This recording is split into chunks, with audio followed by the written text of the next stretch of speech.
A priceless sapphire vanishes from a locked safe in St. Mary Mead's grandest manor, and only one keen-eyed spinster suspects the truth lies in the shadows of a glittering garden party. Welcome to Miss Marple and the Stolen Star Sapphire. Grab a cup of tea, take a seat, and dive into the mystery. If you're loving the story, hit subscribe. Your support means the world to us. Chapter 1. The Garden Party. Invitation. The village of St. Mary Mead was a picture of English charm, with its thatched cottages, blooming roses, and a quiet rhythm that rarely faltered. Yet, beneath its sleepy surface, secrets simmered like tea in a pot. And no one knew this better than Miss Jane Marple. She was no ordinary elderly lady. Her unassuming demeanour, with her soft white hair and ever-present knitting, hid a mind sharper than a detective's blade. She had a knack for spotting the little details others missed. A nervous twitch, a too quick smile, or a glance that lingered too long. And on this particular summer's day, as the village buzzed with anticipation, Miss Marple's instincts were already stirring. The cause of the excitement was an invitation, one that had arrived at every notable doorstep in St. Mary Mead. Lady Margaret Harrington, the elegant and slightly haughty mistress of Harrington Manor, was hosting her annual garden party, a tradition that drew the county's elite like moths to a flame. The invitations, written in crisp calligraphy on cream cardstock, promised an afternoon of music, fine food, and, most intriguingly, the unveiling of the star sapphire, a gem of legendary beauty. Said to have been mined in distant lands centuries ago, it was a deep blue stone the size of a robin's egg, its facets cut to shimmer like a constellation trapped in crystal. Valued at a small fortune, it was the pride of the Harrington family, though whispers of a curse clung to it. Some said it brought ruin to those who coveted it too fiercely. Miss Marple, sipping her morning tea as she read the invitation, dismissed such tales with a soft chuckle. "People make their own curses," she murmured to her cat, Tuppence, who blinked lazily in agreement. The garden party was the talk of the village for weeks. The grocer, Mr. Pym, speculated about the guest list while weighing apples. The vicar's wife, Mrs. Cleary, fussed over her hat choice, hoping to outshine her rival, Mrs. Bantry. Even the postman, young Tommy, lingered at gates to overhear snippets of gossip about who'd be attending. Miss Marple, though, was more curious about what wasn't being said. She'd heard of late-night visitors to the manor, of Lady Harrington's recent financial troubles, and of her husband, Lord Harrington, spending more time in London than at home. Interesting, she noted, her needles clicking rhythmically as she knitted a pale pink shawl. On the day of the party, St. Mary Mead seemed to sparkle under a cloudless sky. Harrington Manor's sprawling lawns were transformed into a vision of festivity. White marquees dotted the grounds, their flaps fluttering in the warm breeze.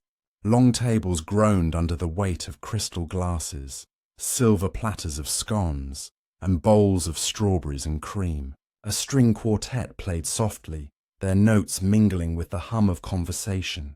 Guests arrived in a parade of polished cars and horse-drawn carriages, their dresses and suits a kaleidoscope of colour against the green lawn. Colonel Bantry, his face flushed from the heat or perhaps the sherry, was already regaling a group with tales of his military days. His wife, Dolly Bantry, hovered nearby, her eyes scanning the crowd for someone. Miss Marple couldn't quite tell who. Then there was Amelia Voss, the young heiress from London, barely 20, with a fortune inherited from her late father. Her delicate frame and wide, anxious eyes made her seem out of place among the confident chatter. She kept twisting the pearl bracelet on her wrist, her gaze darting toward the manor's east wing, where the star sapphire rested in a locked glass case. Miss Marple noted the girl's unease, filing it away like a stitch in her knitting. Nearby stood Sir Reginald Thorne, the Harringtons' neighbour, a man of few words and sharp features. His estate bordered the manor, and there was no love lost between him and Lord Harrington, thanks to a long-standing dispute over land boundaries. He stood alone, sipping champagne, his eyes fixed on the Sapphire's display case, with an intensity that made Miss Marple's fingers pause mid-stitch. The most curious guest, though, was Mr. Elias Crowe, a jewel appraiser from London, invited at the last moment by Lady Harrington herself.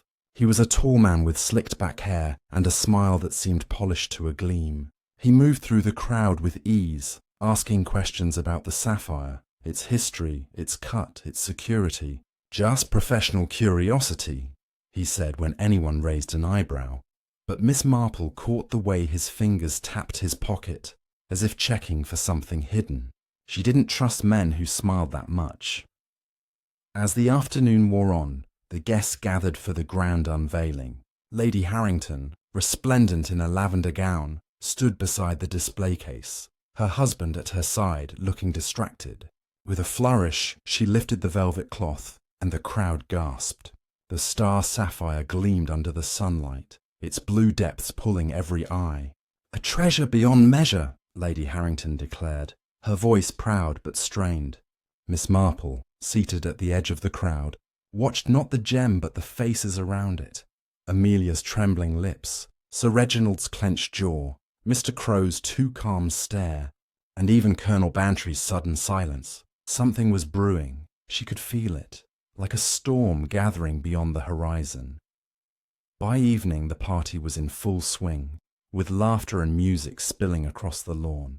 But as the sun dipped low, a scream would pierce the merriment, and the sapphire would be gone, stolen from a locked safe with no sign of forced entry. The mystery was about to begin, and Miss Marple's quiet observations were already weaving the first threads of the solution.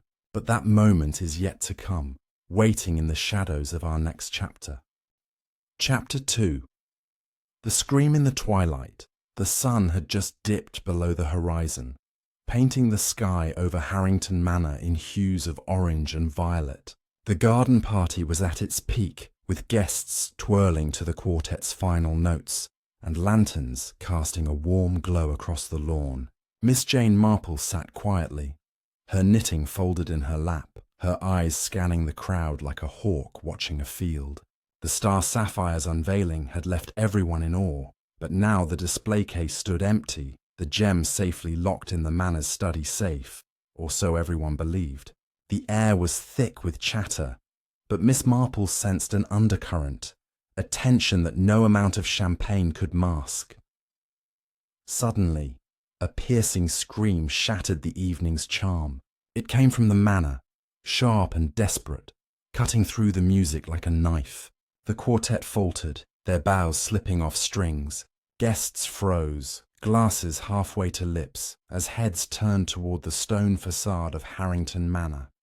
Miss Marple's fingers tightened around her knitting needles, her heart quickening not with fear but with curiosity. "Now that's interesting," she murmured, rising from her chair with surprising agility for a woman of her years. The scream had come from Lady Harrington. She stumbled out of the manor's French doors, her lavender gown dishevelled, her face pale as moonlight.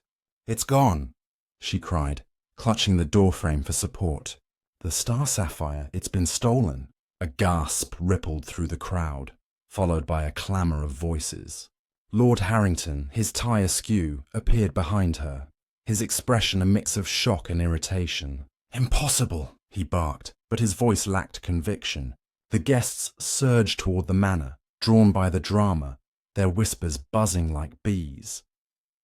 Miss Marple moved with the crowd, her small figure slipping through the throng unnoticed. Inside, the manor's grand hall was a flurry of activity. Servants hovered uncertainly, while guests crowded around the study door, where the safe was kept. The room itself was a picture of old wealth. Oak panelling, a heavy mahogany desk, and bookshelves lined with leather-bound volumes. In the centre stood the safe, its door ajar, revealing an empty velvet lining where the sapphire should have been. No scratches, no signs of tampering, just an impossible void.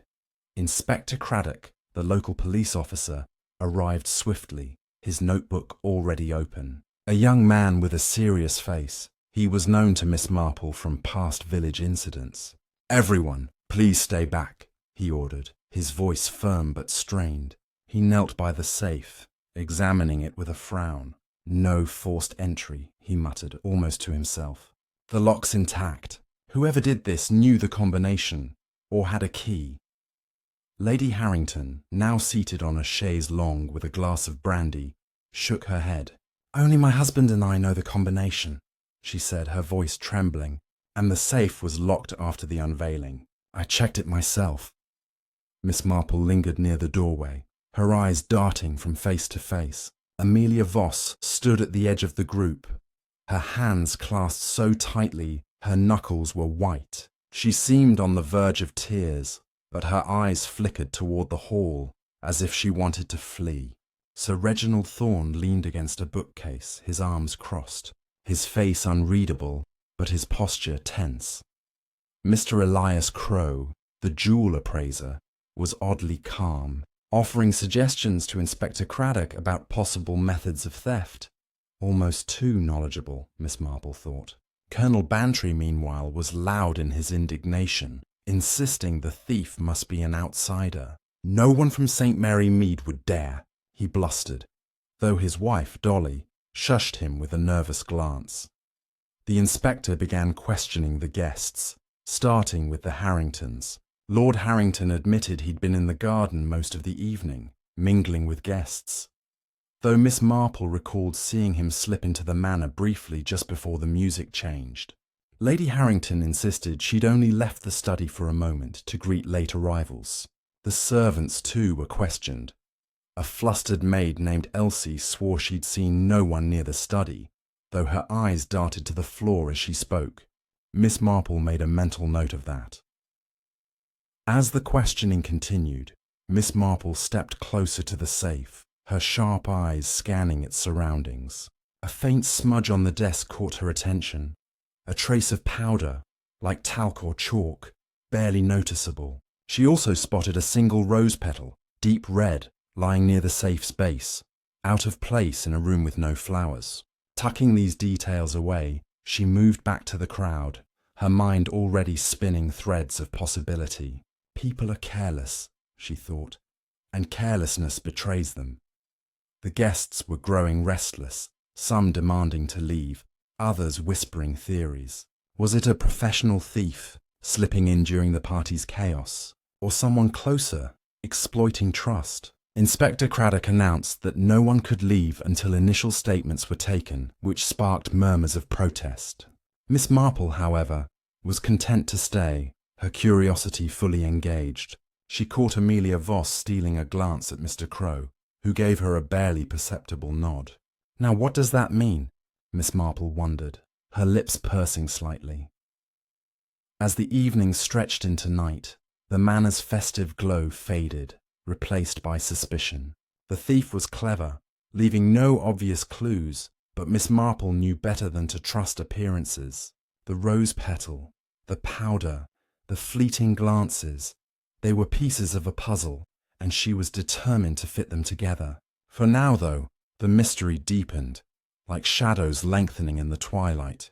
The next twist in this tangled tale awaited, ready to unravel more secrets. Chapter 3. Shadows of Suspicion.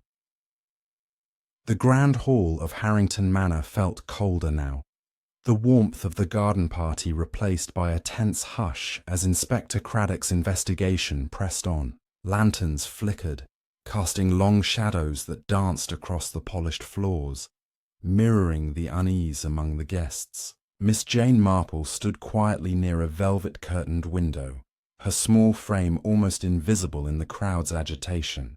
Her eyes, sharp as ever, missed nothing. Not the way hands fidgeted, nor the whispers that darted like minnows through the room. The Star Sapphire's theft had turned every guest into a suspect, and the manor into a stage where secrets were beginning to slip. Inspector Craddock, his brow furrowed, was methodically working through the guests' statements, his pencil scratching notes in a steady rhythm. He'd already questioned the Harringtons and the servants, and now he turned his attention to the more prominent guests. Miss Marple watched as he approached Amelia Voss, whose delicate features were taut with strain. "Miss Voss," Craddock began, his tone polite but firm, "where were you between the Sapphire's unveiling and the scream?" Amelia's eyes widened, her fingers twisting her pearl bracelet until it seemed it might snap. I was in the garden," she stammered, "talking with guests. I don't recall exactly who." Her voice wavered, and she glanced toward the door, as if hoping for rescue. Miss Marple noted the hesitation, wondering what the young heiress wasn't saying. Next, Craddock moved to Mr. Elias Crowe, the jewel appraiser, who leaned casually against a marble fireplace, his polished demeanour unshaken. "I was admiring the manor's architecture," Crowe said smoothly, gesturing toward the ornate ceiling. "I stepped inside to get a better look at the chandelier in the dining room." His story was plausible, but Miss Marple caught the slight tightening of his jaw when Craddock asked if he'd been near the study. "Not at all," Crowe replied, his smile unwavering. Miss Marple's knitting needles, tucked in her bag, seemed to itch for action. She didn't trust a man whose composure never cracked. Sir Reginald Thorne was less cooperative, his sharp features set in a scowl as he answered Craddock's questions. "I was outside smoking a cigar by the rose garden," he said curtly. "I've no interest in gems or their drama." But Miss Marple remembered seeing him near the study door earlier, his tall frame looming as he spoke to a servant in hushed tones. His claim of disinterest felt thin, like a worn-out thread. Colonel Bantry, meanwhile, was eager to share his theories, his booming voice filling the hall. "It's outsiders, mark my words," he declared, ignoring Dolly's attempts to quiet him. "Some rogue slipped in during the chaos." Miss Marple tilted her head unconvinced. Outsiders didn't know the safe's combination, and the theft felt too precise for a stranger's hand. As Craddock continued, Miss Marple slipped away from the crowd, her soft steps taking her toward the study once more.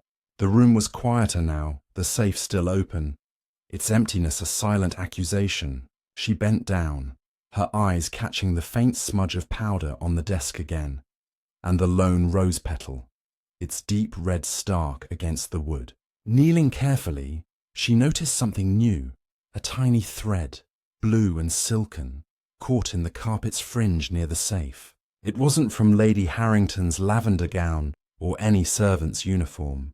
Tucking it into her handkerchief, she straightened, her mind turning over possibilities like pages in a book.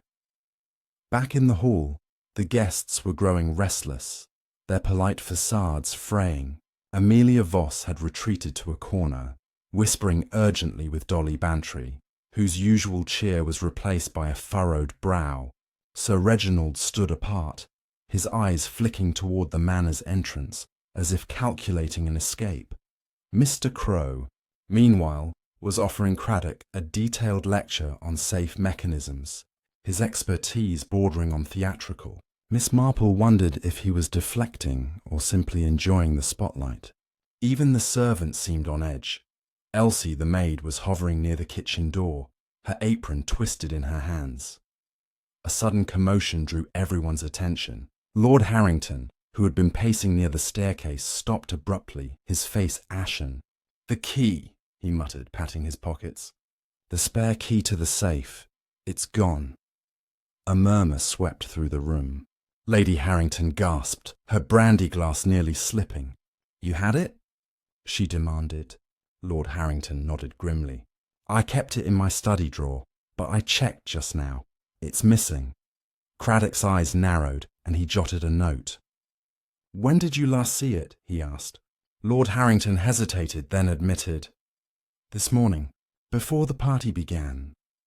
Miss Marple's lips pursed slightly. Another piece of the puzzle, but one that raised more questions. The night deepened, and the manor's grandeur felt oppressive, its high ceilings and heavy drapes closing in like a trap. Inspector Craddock announced that the guests would be searched before leaving, a decision that sparked indignant protests. Miss Marple, however, remained calm. her mind weaving connections between the powder, the petal, the thread, and now the missing key. Someone in this room knew more than they were saying, and she was determined to unravel their secret. The thief had been bold, but boldness often left traces. As the guests shuffled toward the search area, Miss Marple's sharp gaze lingered on each face, knowing the truth was closer than anyone realized. The next chapter of this mystery was waiting, ready to cast light on the shadows. Chapter 4. The Search Begins. The atmosphere in Harrington Manor had grown thick with unease, the once festive hall now a stage for suspicion and scrutiny. The flickering lanterns seemed to dim as Inspector Craddock prepared to search the guests. His announcement met with tight-lipped frowns and nervous glances. Miss Jane Marple stood near a gilded mirror, her reflection serene but her mind racing, piecing together the fragments of evidence she'd gathered. The missing spare key to the safe, the blue silk thread, and the faint traces of powder were like stitches in a pattern only she could see. As the guests lined up, their faces a mix of defiance and dread, Miss Marple knew the thief was among them, watching, waiting. Inspector Craddock, his expression resolute, began the searches with a methodical calm. 2 constables assisted, patting down jackets and checking handbags under the watchful eyes of the crowd. Lady Harrington, still shaken, insisted on being searched first to set an example. Her lavender gown revealed nothing but a lace handkerchief and a small vial of smelling salts. Lord Harrington followed, his pockets yielding only a cigar case and a crumpled train ticket to London. Miss Marple noted the ticket's date, yesterday's, wondering why he'd kept it. The servants were next, with Elsie the maid trembling as a constable rifled through her apron, finding only a few hairpins and a worn notebook. Her relief was palpable, but Miss Marple caught her quick glance toward the staircase, as if something upstairs worried her. Amelia Voss approached the search with visible reluctance, her hands clutching her pearl bracelet as if it anchored her.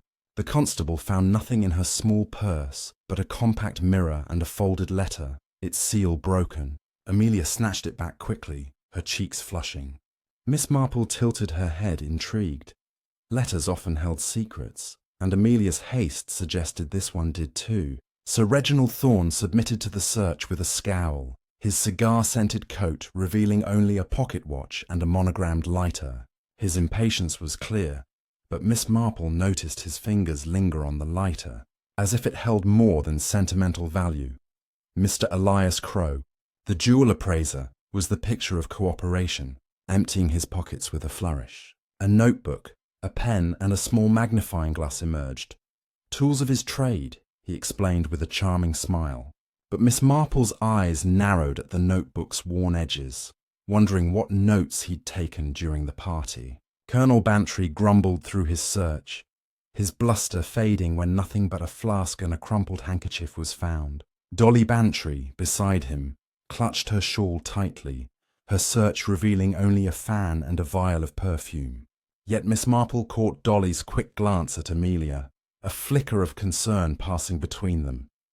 The searches yielded no sapphire, no key, and no clear answers.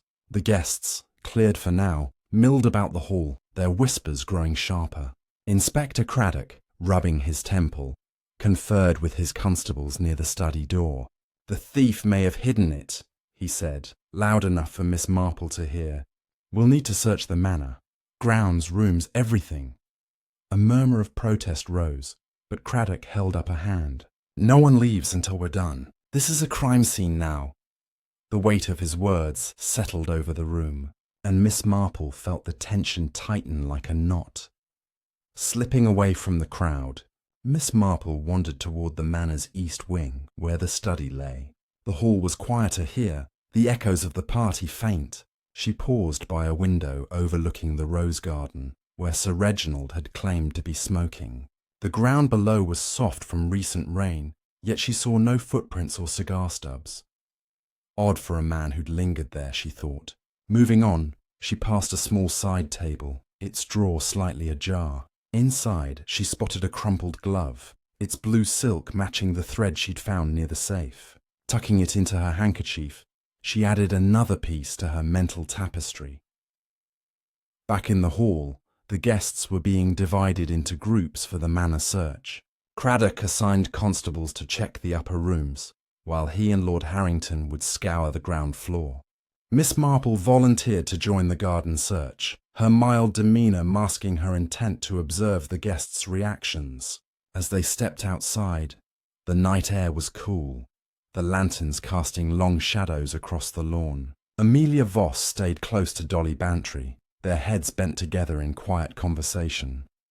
Mr. Crow lingered near the marquees, his eyes scanning the ground as if searching for something he'd dropped. Sir Reginald, meanwhile, kept to himself, his gaze fixed on the manor's upper windows. As the search began, Miss Marple wandered toward the rose garden, her eyes sharp for any clue. Near a cluster of crimson blooms, she spotted a disturbed patch of soil, as if someone had knelt briefly.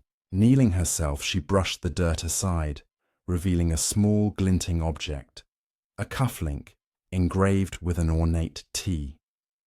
Her lips pursed. Sir Reginald's surname was Thorne. Tucking it away, she rose, her mind weaving connections. The glove, the cufflink, the missing footprints. Someone was lying, and the truth was closer than ever. The night stretched on, the manor's secrets buried but stirring. Miss Marple knew the thief was clever, but no one could hide forever. As the search continued, the next revelation loomed, ready to unravel another layer of this intricate mystery. Chapter 5. Whispers in the Dark. The night air clung to Harrington Manor's gardens, heavy with the scent of roses and suspicion. The search for the stolen star sapphire had spread across the estate, with constables combing through marquees and guests trailing reluctantly behind, their faces etched with unease. Miss Jane Marple moved quietly among them, her shawl drawn close, her eyes sharp beneath the brim of her hat.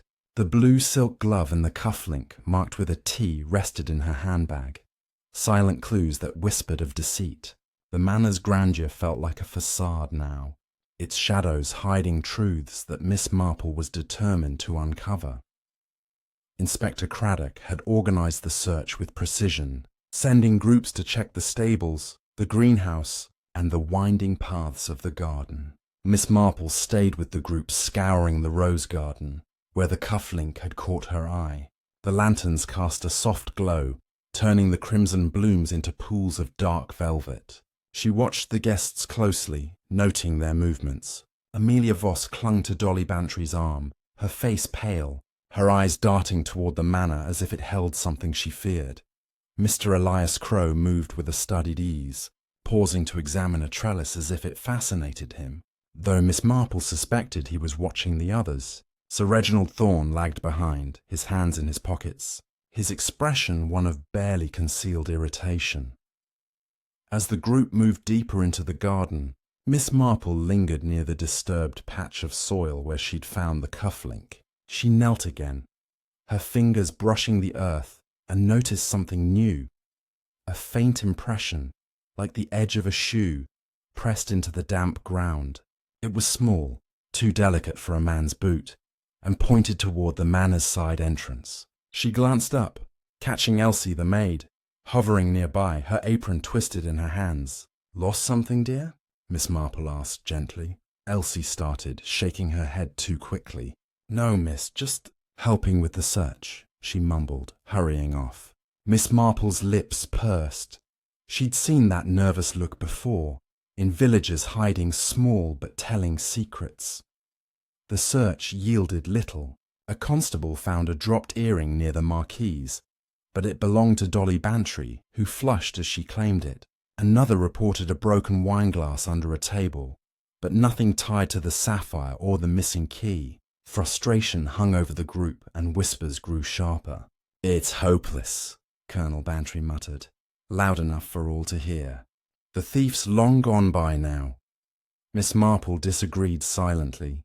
Thieves who struck so boldly rarely fled far, not when the prize was as dazzling as the star sapphire. Back inside, the guests gathered in the drawing room, where Inspector Craddock was briefing Lord Harrington.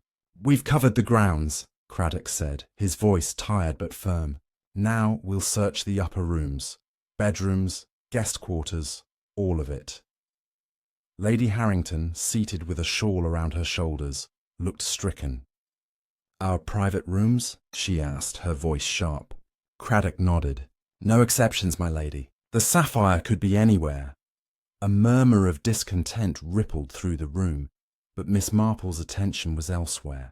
She'd noticed Amelia slip away during the garden search, returning minutes later with a flush on her cheeks. Now, Amelia sat alone, her hands folded tightly, the folded letter from her purse nowhere in sight. Miss Marple excused herself, slipping upstairs under the pretense of needing a moment's rest. The manor's upper halls were quiet, the oak floors creaking under her careful steps. She passed a row of guest rooms, pausing at one with a slightly ajar door. Inside, she glimpsed a small writing desk, its drawer open, a scattering of papers visible. Glancing around to ensure she was alone, she stepped inside, her fingers brushing the papers. Among them was a torn envelope, addressed to Amelia Voss in a sharp, masculine hand. The postmark was recent from London. Miss Marple didn't read the contents. Such things were for the police. But she noted the envelope's wax seal, broken but bearing a crest she didn't recognize. As she left the room, she heard footsteps and pressed herself against the wall. Mr. Crow appeared, his polished shoes silent on the carpet. He glanced around, then entered another room, closing the door behind him. Miss Marple's eyes narrowed. His curiosity seemed to extend beyond chandeliers. She made her way back downstairs, her mind turning over the envelope, the shoe print, and Elsie's nervous glances. The manor was a maze of motives, and someone was weaving a clever web. In the drawing room, the mood had soured further. Sir Reginald was arguing with Lord Harrington, his voice low but heated. Something about old debts and promises broken. Amelia sat silently, her eyes fixed on the floor, while Dolly Bantry tried to lighten the mood with forced chatter. Mr. Crow returned, his smile as smooth as ever, and Miss Marple wondered what he'd been searching for upstairs. Inspector Craddock called for attention, announcing that the room searches would begin at dawn, as the night was too dark for thorough work. "Stay in the manor," he ordered. "We'll resume at first light." As the guests dispersed to guest rooms or armchairs, Miss Marple settled near a window, her knitting in hand. The night was far from over, and the clues were mounting. The cufflink, the glove, the envelope, the shoe print, each was a thread, and she was beginning to see the pattern. The thief thought themselves clever, but Miss Marple knew that even the cleverest left traces. As the manor settled into an uneasy quiet, the next piece of the puzzle waited, ready to shift the mystery's delicate balance. Chapter 6. Dawn's Revelations. The first light of dawn crept over the hills surrounding St. Mary Mead, casting a pale glow through the windows of Harrington Manor. The estate, which had buzzed with merriment only hours before, now stood silent and watchful, its halls echoing with the footsteps of weary searchers. Miss Jane Marple had not slept. Instead, she'd spent the night in a high-backed armchair in the drawing-room, her knitting needles clicking softly as her mind wove through the tangle of clues. The blue silk glove, the cufflink with its engraved T, the faint shoe print in the rose garden soil, and the mysterious envelope addressed to Amelia Voss. All these fragments danced in her thoughts, forming patterns that hinted at deeper deceptions. The manor's guests, scattered in makeshift beds or restless chairs, stirred as Inspector Craddock rallied his team for the resumed search, his voice cutting through the morning hush like a clarion call. Craddock, his eyes rimmed with fatigue but his resolve unshaken, gathered everyone in the grand hall. The air was thick with the scent of stale coffee and lingering cigar smoke from the previous night's tensions. "We'll start with the upper floors," he announced, his notebook tucked under his arm. "Constables will pair with guests to ensure nothing is overlooked. Report anything unusual, no matter how small. The guests murmured in reluctant agreement, their faces a mosaic of exhaustion and suspicion. Lady Harrington, her lavender gown, replaced by a simple morning dress, looked frail but determined, while Lord Harrington paced near the staircase, his crumpled train ticket still in his pocket, a detail Miss Marple hadn't forgotten. Miss Marple volunteered to join the search of the guest bedrooms, her mild suggestion accepted without question. She was paired with a young constable named Jenkins, whose earnest face belied his inexperience. They began with the room assigned to Amelia Voss, who hovered nervously at the door, her pearl bracelet twisting in her fingers. The room was elegantly appointed, with floral wallpaper and a four-poster bed draped in silk. Jenkins methodically checked the wardrobe, finding only dresses and a small suitcase. Miss Marple, meanwhile, knelt by the writing desk, where she'd glimpsed the papers the night before. The drawer was now closed, but she opened it gently, revealing the torn envelope she'd seen earlier. "What's this, dear?" she asked Amelia softly, holding it up. Amelia's face drained of colour. It's a letter from my uncle," she stammered, her eyes flicking to the floor. Nothing important. But Miss Marple noted the envelope's crest, a stylized bird, perhaps a crow, and the way Amelia's hands trembled as she took it back. Jenkins, oblivious, moved to the bedside table where he found a small jewellery box. Opening it, he revealed a collection of pearls and brooches, but no sapphire. Miss Marple's eyes lingered on a loose thread in the box's lining, blue silk like the glove she'd found. "People do get careless with their belongings," she murmured, tucking the observation away. Moving to the next room, Mr. Elias Crow's quarters, the search intensified. Crow stood by the window, his slicked-back hair slightly dishevelled from the night, watching with that perpetual polished smile. His room was sparse, almost too tidy, with a suitcase open on the bed, revealing neatly folded shirts and a leather-bound notebook. Jenkins patted down the suitcase, finding nothing amiss, but Miss Marple picked up the notebook, flipping through its pages under the guise of casual interest. Sketches of jewels filled the margins, including one that resembled the star Sapphire, complete with measurements and notes on its facets. "You have a keen eye for detail, Mr. Crow," she said innocently. He chuckled, but his eyes sharpened. "It's my profession, Miss Marple. Appraising requires precision." She nodded, but mentally filed away a smudge of powder on one page, similar to the trace near the safe. The search continued down the hall to Sir Reginald Thorne's room, where the air carried a faint whiff of cigar smoke. Sir Reginald stood rigidly by the door, his sharp features set in a mask of impatience. Jenkins checked the armoire, pulling out coats and trousers, while Miss Marple examined the bedside stand. There, half hidden under a book on estate law, was a small key, brass, with a tag labelled "Safe Spare." Her heart quickened, but she left it undisturbed, signalling Jenkins discreetly. "Constable, you might want to look here," she said mildly. Jenkins's eyes widened as he picked up the key. Sir Reginald's face darkened. "That's not mine," he protested, his voice rising. "Someone must have planted it." The commotion drew Inspector Craddock, who arrived with Lord Harrington in tow. "This is the missing key," Craddock confirmed, turning it over in his hand. Sir Reginald's protests grew louder, but Miss Marple noticed his cuff, missing a link, the mate to the one she'd found in the garden. As the morning wore on, the searches extended to the servants' quarters, where Elsie's room was a modest space with a narrow bed and a dresser cluttered with personal items. The maid fidgeted as Jenkins rummaged through drawers, finding hairpins and a small diary. Miss Marple, scanning the floor, spotted a faint chalky residue near the bed. Talc powder, perhaps, matching the smudge in the study. "Do you use powder, Elsie?" she asked gently. The maid nodded hesitantly. "For my hands, miss, chapped from work." But her eyes avoided Miss Marple's, and the elderly sleuth sensed a lie. Pressing further, Jenkins discovered a hidden compartment in the dresser, revealing a red rose petal, dried but vibrant, like the one near the safe. Elsie burst into tears. "I didn't steal it," she sobbed.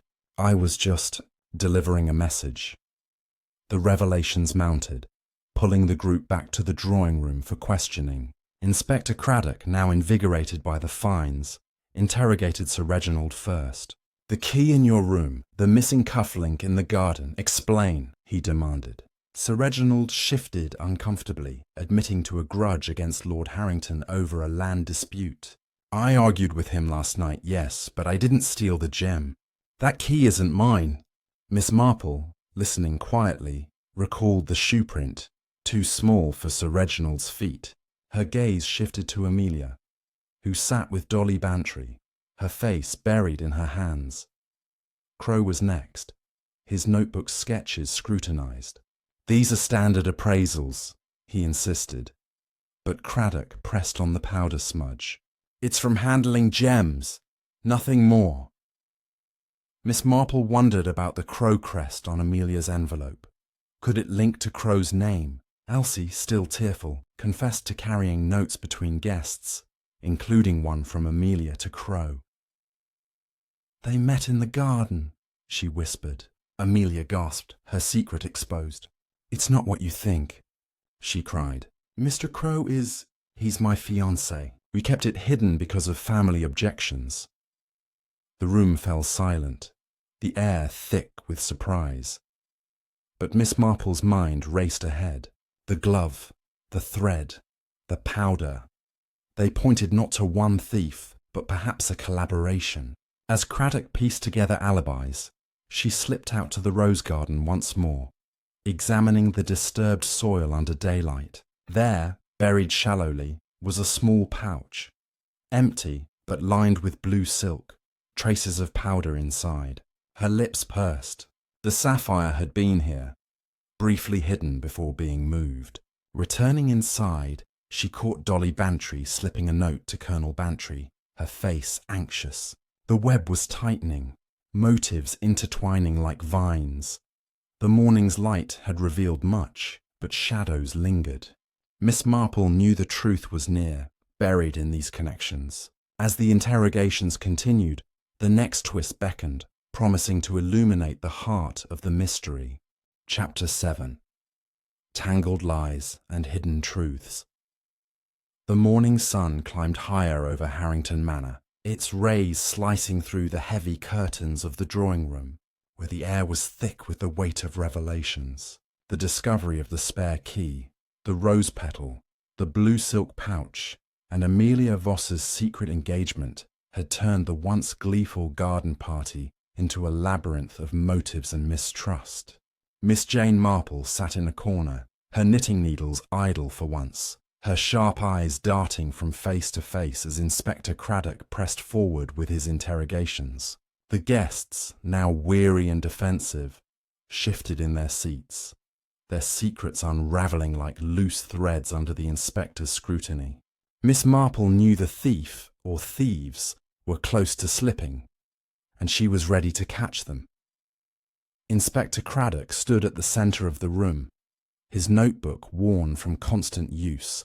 He turned to Amelia Voss, whose confession about her engagement to Mr. Elias Crow still hung in the air like smoke. "Miss Voss," Craddock said, his tone measured but firm, "you admit to secret meetings with Mr. Crow in the garden.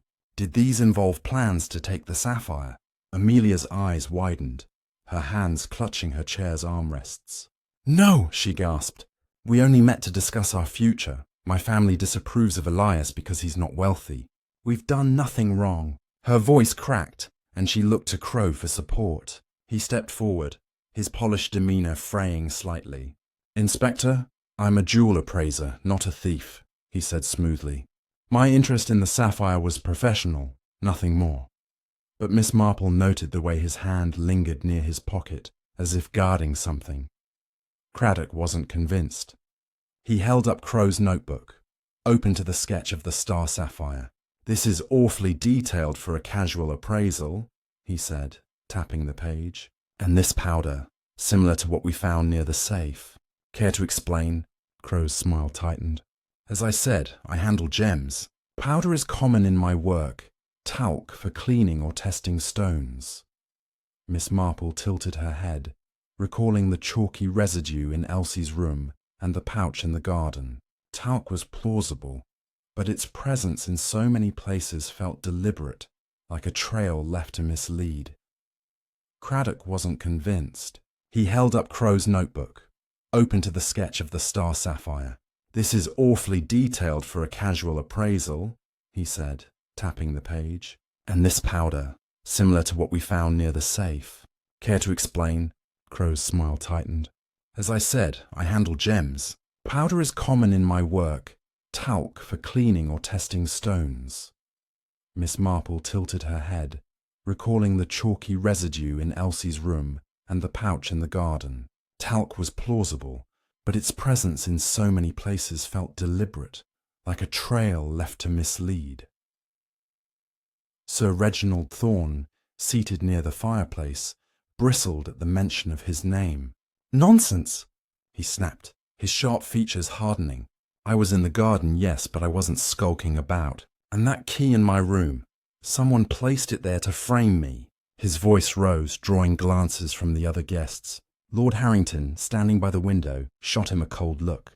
"You've never hidden your resentment, Thorne," he said. "That land dispute has you bitter enough to do anything."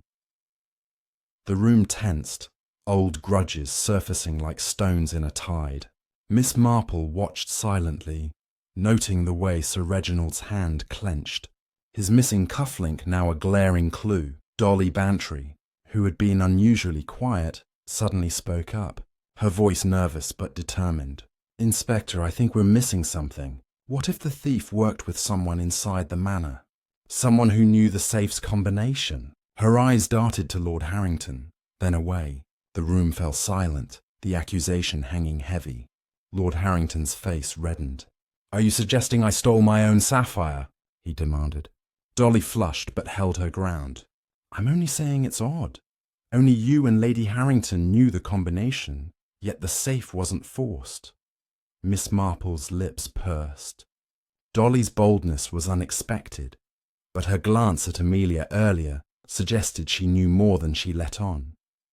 Craddock seized the moment, turning to Lord Harrington. "Let's revisit that. You said you last saw the spare key in your study drawer. Could someone have taken it earlier?" Lord Harrington hesitated, his fingers brushing the train ticket in his pocket. "I suppose it's possible," he admitted. "I was in and out of the study before the party. Guests were everywhere." Miss Marple recalled his brief absence during the party, just before the music shifted. Had he been checking the key, or something else? Needing a moment to think, Miss Marple excused herself, slipping out to the manor's side entrance near the rose garden. The morning light revealed details the lanterns had missed. She knelt by the disturbed soil where she'd found the pouch, noticing a faint scrape on the stone path nearby, as if something heavy had been dragged. Following the path, she reached the side door, which led to a narrow hallway near the study. The door's lock was scratched, barely noticeable but fresh. "Curious," she murmured, her mind racing. The scratches suggested someone had tampered with it, yet the safe itself was untouched. Was this a red herring, or part of the thief's plan? Returning to the drawing room, she found Craddock questioning Colonel Bantry, whose bluster had softened into unease. "I was drinking with old friends," he said, "nowhere near the study." But Miss Marple remembered his sudden silence at the sapphire's unveiling, his eyes fixed on the gem. Dolly, beside him, clutched her shawl, her earlier boldness gone. Miss Marple's gaze shifted to the shawl's hem, where a faint blue thread caught the light. Silk, like the glove and the pouch lining. People do carry their secrets with them, she thought, her fingers itching to knit the clues together. As the interrogations wound down, Craddock announced a break, allowing the guests to disperse for tea in the dining room. Miss Marple stayed behind, her eyes scanning the drawing room's ornate rug. Near the fireplace, half hidden by a chair, she spotted a tiny glint, a pearl, small and lustrous, like those on Amelia's bracelet. She tucked it into her handkerchief, her mind whirring. The pearl, the thread, the scratches, each clue pointed to a conspiracy, not a lone thief. Someone had planned this theft with care, but their web was fraying. The morning's interrogations had exposed cracks in the guests' stories, but the Sapphire remained elusive. Miss Marple knew the truth was near, hidden in the interplay of lies and half-truths. As the guests sipped tea, their glances sharp with suspicion, the next chapter of the mystery loomed, ready to unravel the heart of the deception. Chapter 8. The cracks widen. The dining room of Harrington Manor buzzed with strained conversation as the guests gathered for tea, their faces drawn from the sleepless night and relentless questioning. The clink of porcelain cups and the murmur of voices did little to ease the tension that hung like a storm cloud over the room. Miss Jane Marple sat at the edge of the group, her teacup untouched, her eyes flitting from one guest to another.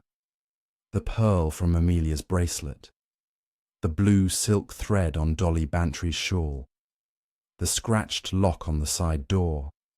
These clues were like scattered beads, and Miss Marple was stringing them together with quiet precision. The Star Sapphire's theft was no simple crime. It was a tapestry of motives, woven by hands both cautious and careless. Inspector Craddock, standing by the dining room's tall windows, sipped his tea with a frown, his notebook now bulging with notes. He dismissed the guests briefly to confer with his constables, but his eyes kept returning to the group, as if expecting one to crack under the weight of their secrets. Miss Marple watched him closely, noting his glance at Mr. Elias Crowe, who sat with an air of calm that seemed almost defiant. Crowe was chatting with Amelia Voss, their heads bent close, their whispers too low to catch. Amelia's hands were steady now, but her eyes betrayed a flicker of fear whenever Craddock looked her way. The inspector called the room to order, his voice cutting through the chatter. "We found clues, but no sapphire," he said, his tone clipped. "The key, the cufflink, the pouch. Someone here knows more than they're saying. I want everyone to retrace their steps from the party's start to the scream. Leave nothing out." The guests exchanged uneasy glances, their earlier alibis now under fresh scrutiny. Miss Marple leaned forward, her mild expression masking the intensity of her focus. She knew the truth often lay in the details people thought too small to mention. Colonel Bantry went first, his voice gruff but less confident than before. "I was in the marquee mostly, drinking with old chums," he said. "Saw the sapphire at the unveiling, then stayed outside until the scream." His wife, Dolly, nodded, in agreement. But her fingers tightened on her shawl, the blue thread still visible at its hem. Miss Marple's eyes lingered there, wondering if Dolly's nervous glances at Amelia held a deeper meaning. Next was Sir Reginald Thorne, his tone sharp as he recounted his cigar break in the rose garden. "I was alone," he insisted, "and I didn't go near the study." But Miss Marple recalled the cufflink and the absence of cigar stubs. His story was fraying at the edges. Amelia Voss spoke softly, her voice trembling. "I was in the garden, talking with friends, then with Elias, Mr. Crowe, about our engagement." She hesitated, her eyes darting to Crowe. "I stepped inside briefly to fetch my shawl from the hall, but I wasn't near the study." Miss Marple noted the timing. Amelia's absence had coincided with Lord Harrington's just before the music shifted. Crowe corroborated her story, his voice smooth. "We were together in the garden, discussing private matters. I only went inside to admire the manor's decor." But Miss Marple remembered the powder smudge in his notebook, matching the traces near the safe and in the pouch. Lord Harrington's account was vague, his hands fidgeting with the train ticket. "I was hosting, moving between guests," he said. "I checked the study once, early on, to ensure the safe was locked." His wife, Lady Harrington, confirmed this, but her voice was tight, as if holding back. Miss Marple wondered about their strained glances, Did they suspect each other, or were they hiding a shared secret? Elsie, the maid, was last, her words halting. "I was serving drinks, then tidying the hall," she said. "I passed the study door once, but I didn't go in." Her eyes flicked to Amelia, then away, and Miss Marple recalled the rose petal in her room, a match to the one near the safe. Sensing a lull, Miss Marple slipped out to the side entrance again, her steps light to avoid attention. The scratched lock intrigued her, and in the daylight, she noticed something new, a faint smear of grease on the doorframe, as if someone had brushed against it with oily hands. Kneeling, she examined the floor, finding a tiny shard of glass, curved like a piece of a broken lens. Her mind flashed to Crow's magnifying glass, but it had been intact during the search. "Curiouser and curiouser," she murmured, pocketing the shard. The grease suggested a servant, perhaps, or someone posing as one to move unnoticed. Back in the dining room, the atmosphere had grown electric. Craddock held up the empty silk pouch from the garden, its blue lining glinting in the light. "This was buried near the roses," he said. "It smells of talc, and it's lined with silk, same as the thread we found." The guests shifted uncomfortably, and Miss Marple caught Dolly Bantry's hand jerk toward her shawl, as if to hide the matching thread. Craddock's eyes narrowed on Crow. "Your notebook had talc, and you were in the garden. Care to explain?" Crow's smile didn't waver. "Coincidence, Inspector. I handle jewels, not pouches." But Amelia's face paled, her fingers brushing her bracelet. Missing a pearl, Miss Marple noted. A sudden outburst broke the tension. Sir Reginald stood, pointing at Lord Harrington. "You've been dodging, Harrington. That train ticket, why keep it? Were you planning to bolt with the Sapphire?" Lord Harrington's face flushed. "How dare you? I've been robbed, not robbing!"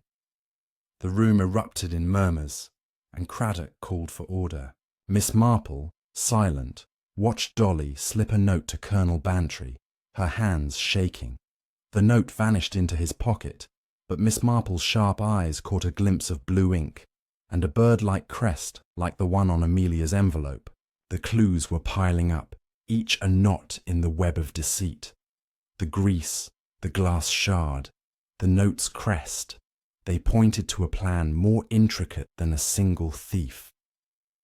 Miss Marple's mind spun, connecting Amelia's engagement, Crow's expertise, Dolly's nervous glances, and Sir Reginald's missing cufflink. Someone had orchestrated this theft, and others had been drawn in, willingly or not. As Craddock planned to search the guest's luggage next, Miss Marple knew the truth was teetering on the edge, ready to spill with the next revelation. Chapter 9. The web unravels. The dining room of Harrington Manor was a pressure cooker, the air heavy with accusations and the clatter of teacups set down too hard. The morning had stretched into noon, and the guests' nerves were frayed, their polite masks slipping, as Inspector Craddock announced the next phase of the investigation, a search of their personal luggage. The star Sapphire remained elusive, but the clues, grease on the side door, a shard of curved glass, a blue-inked note with a bird-like crest, were piling up like leaves in a storm. Miss Jane Marple sat quietly at a corner table, her teacup a prop, her mind threading together the tapestry of evidence. The thief's plan was clever, but cracks were forming, and Miss Marple was ready to pull the loose thread that would unravel it all. Inspector Craddock, his face etched with determination, stationed constables at the dining room doors to prevent anyone from slipping away. "We'll check every bag, every case," he declared, his voice steady despite the protests that erupted. Lady Harrington clutched her shawl, her eyes flashing with indignation. "This is outrageous. Our guests are not common criminals." But Craddock held firm. "The Sapphire didn't vanish on its own, my lady. Someone here knows where it is. Miss Marple watched the guests' reactions. Amelia Voss's trembling hands, Mr. Elias Crow's too calm smile, Sir Reginald Thorne's clenched jaw, and Dolly Bantry's quick glance at her husband. Each face told a story, and Miss Marple was reading between the lines. The luggage search began upstairs, with guests escorted to their rooms one by one.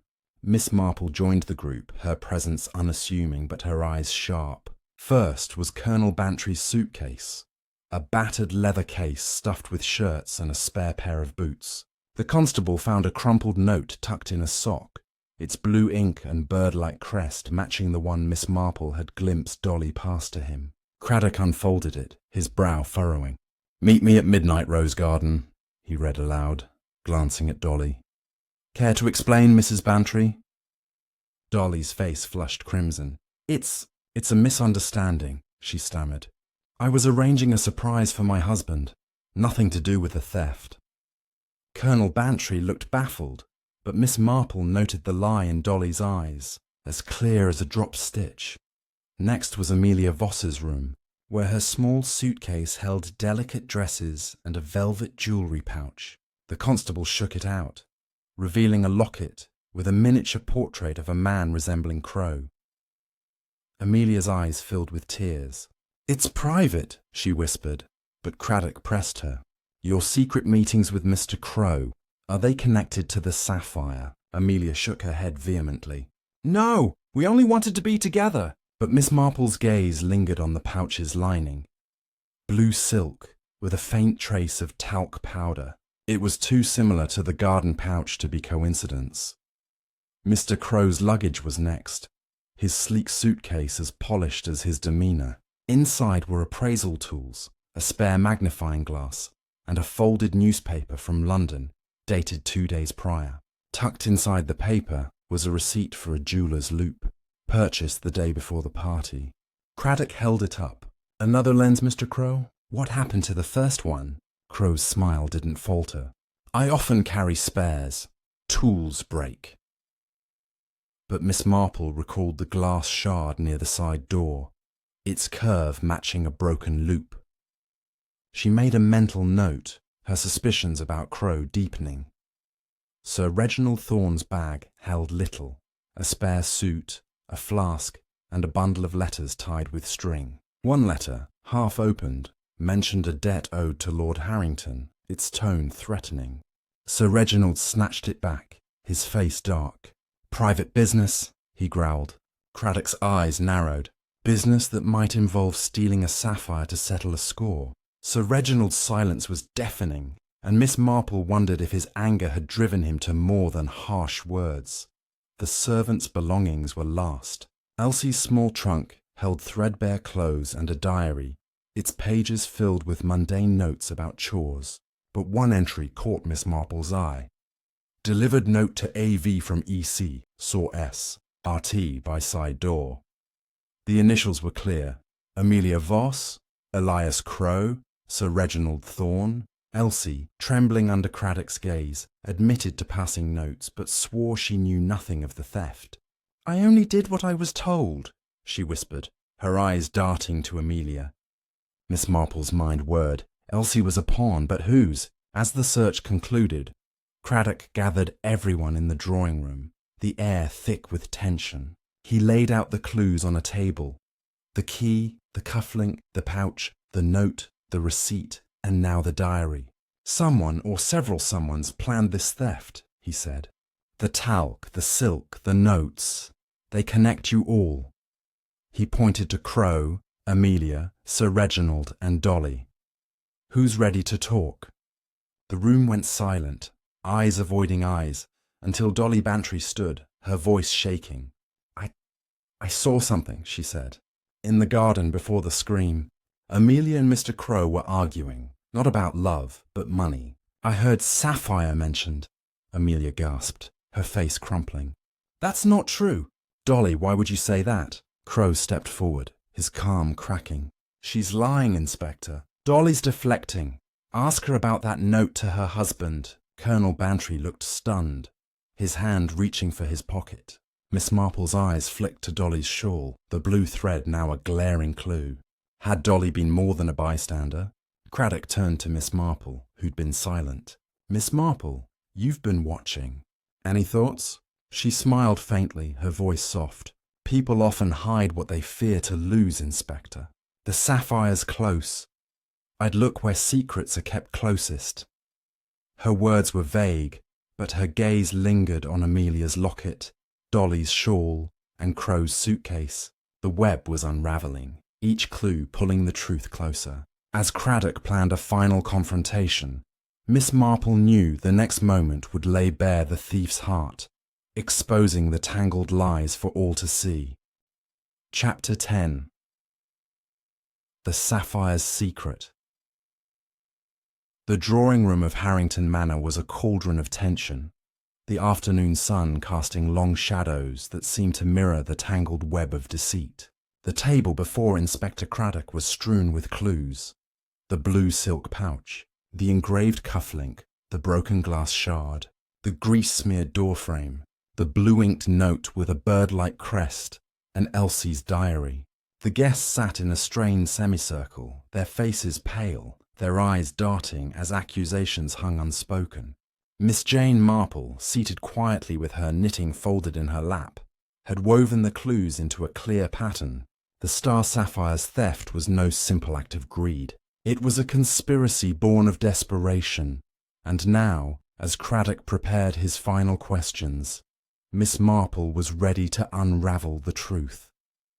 Craddock stood, his voice steady but commanding. "We have enough to piece this together," he said, his eyes sweeping the room. The sapphire was taken from a locked safe, with no forced entry, meaning someone knew the combination or had the key. The clues point to several of you, but only one story fits. He held up the blue silk pouch. This, buried in the garden, held the sapphire briefly. The talc, the silk threads, the notes, they all connect. The guests shifted uncomfortably, and Miss Marple's gaze settled on Amelia Voss, whose hands clutched her locket, and Dolly Bantry, whose shawl still bore that telltale blue thread. "Miss Marple," Craddock said, turning to her, "you've been watching closely. Care to share your thoughts?" The room turned to the elderly spinster, their expressions a mix of skepticism and curiosity. Miss Marple smiled faintly, her voice soft but clear. "It's like knitting, Inspector. One loose thread can unravel the whole pattern. Let's start with the simplest clue, the rose petal near the safe." She paused, her eyes on Elsie. "Elsie, you admitted to passing notes, and your diary mentioned seeing Sir Reginald by the side door. But you also had a petal in your room, matching the one in the study. You were there, weren't you?" Elsie's eyes widened, tears welling. "I didn't steal it, miss. I was told to leave a note in the study for Miss Voss. I dropped the petal. I'd been trimming roses earlier." Miss Marple nodded. "I believe you, dear. You were used, but not the thief." Her gaze shifted to Amelia. "The note was from Mr. Crow, wasn't it? Your fiancé. But it wasn't about love, it was about the sapphire." Amelia's face crumpled. "No, Elias would never." But Crow's smile faltered, and Miss Marple pressed on. "Mr. Crow, your notebook had sketches of the sapphire, and talc powder matching the pouch. The glass shard by the side door, from a broken loop, like the one you replaced just before the party." Crow's jaw tightened. "Coincidence," he said, but his voice lacked conviction. Miss Marple continued. "You knew the sapphire's value, and you saw an opportunity. But you needed help, someone inside." Her eyes moved to Dolly Bantry, who gasped. "Mrs. Bantry, your shawl has a blue silk thread matching the pouch and the glove I found. You passed a note to your husband, with a crest like the one on Amelia's letter. You were part of this, weren't you?" Dolly's face went white. I didn't mean to," she stammered. "Elias approached me weeks ago. He said the Harringtons were in debt, that the sapphire could save them and us. Our estate's struggling, and he promised a share." The room erupted in gasps. Colonel Bantry stared at his wife, stunned. "Dolly, you didn't." Dolly's tears fell. "I only helped distract the guests. I didn't touch the safe." Miss Marple's voice remained gentle. But you knew the plan. Mr. Crow used Amelia's engagement to manipulate her, didn't he? Amelia sobbed. He said we'd sell the Sapphire, start a new life. I didn't know he'd involve others. Craddock turned to Crow, his eyes hard. You planned it all. Used Amelia's trust, Dolly's desperation, and Elsie's obedience. But what about the key? Miss Marple answered, her voice calm. Sir Reginald's cufflink and the key in his room were distractions. He's no thief, just a man with a grudge easily framed. The real key was the combination, which Lord Harrington shared with his wife. She looked at Lord Harrington, whose face was ashen. You were in debt, weren't you? You agreed to let Crow steal the Sapphire for insurance money, didn't you? Lord Harrington slumped. It was supposed to be simple, he admitted. Crow would take it, hide it, and we'd claim the insurance. No one was to know. Lady Harrington gasped, her hand to her mouth.